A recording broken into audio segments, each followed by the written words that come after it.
In this video, we'll talk about the keto diet and cancer. Cancer has turned into a serious disease in our modern society. While cancer was not a large factor before the 20th century, it did exist, of course. Our modern diet and sedentary lifestyle have made cancer the second primary cause of death, with 1,600 Americans dying from this disease every day. It appears that our bodies do not react well to being exposed to daily toxins. While any cancer treatment must be guided by your physician, it's a good idea to discuss the keto diet and what it can do to help the treatment of this disease.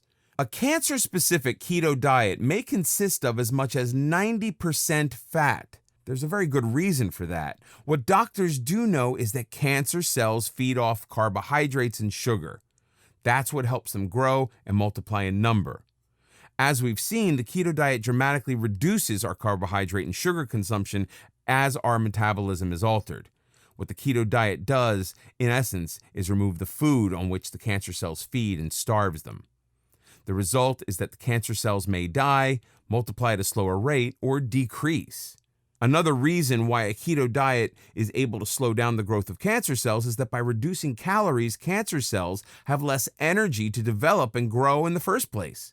Insulin also helps cells grow. Since the keto diet lowers insulin levels, it slows down the growth of tumorous cells. When on the keto diet, the body produces ketones. While the body is fueled by ketones, cancerous cells are not. Therefore, a state of ketosis may help reduce the size and growth of cancer cells. One study monitored the growth of tumors in patients suffering from cancer of the digestive tract.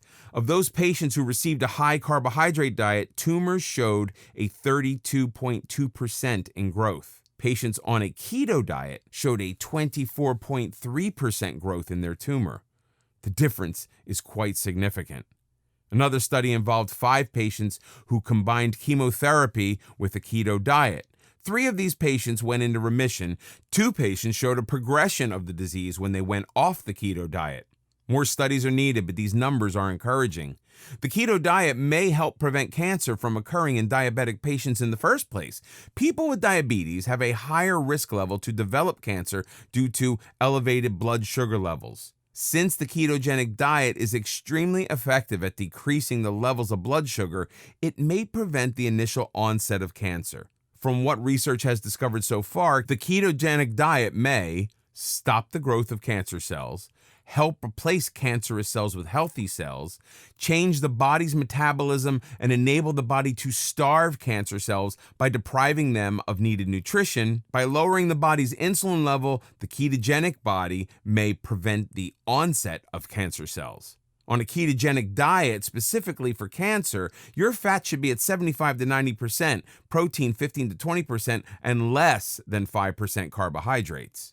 Foods to eat: eggs, including yolks, all green leafy vegetables, as well as cauliflower, avocado, mushrooms, peppers, cucumbers, and tomatoes. When choosing dairy, opt for a full-fat version of cheeses, butter, sour cream, yogurt, and milk. Eat nuts such as walnuts, almonds, filberts, and sunflower and pumpkin seeds.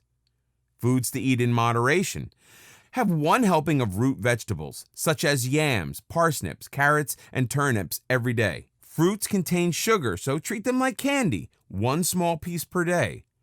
A glass of wine, vodka, whiskey, and brandy once a week. No cocktails with sugars.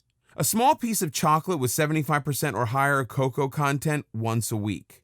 Foods to avoid: any food containing sugar, including cereals, soft drinks, juices and sports drinks, candies and chocolate. Limit artificial sweeteners as much as possible.